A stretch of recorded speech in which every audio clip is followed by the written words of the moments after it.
అమ్మా పల్లవి మీ అమ్మాయి పెళ్లి చేస్తామంటాను. ఏమంటివి నాకు 16 ఏళ్లకే పెళ్ళంటివా?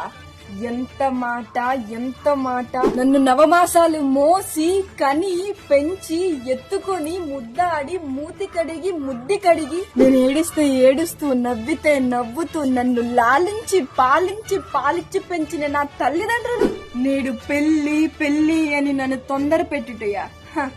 ఎంత మాట. అయినను నేను పెళ్లి చేసుకుని ఏమి సాధించదును? ఒకవైపు వంటలు, మరోవైపు అంట్లు, ఆ పైన బట్టలు, పిల్లలు, అత్తమామలు, ఆడపడుచులు. ఇది క్షేత్ర పరీక్షే గాని ఇంటర్ పరీక్ష కాదే. కాకూడదు అని నన్ను పెళ్లి చేయడానికి తొందర పెట్టుదురా. మన రాష్ట్రానికి బాబు అయిన చంద్రబాబుని, ఆ పైన లోకేష్ బాబుని, ఆ పైన మన కళ్యాణ్ బాబుని రప్పించి మిమ్మల్ని కటకటాల వెనక పంపించి మీ అందరికీ బుద్ధి చెప్పించదా? Any doubt?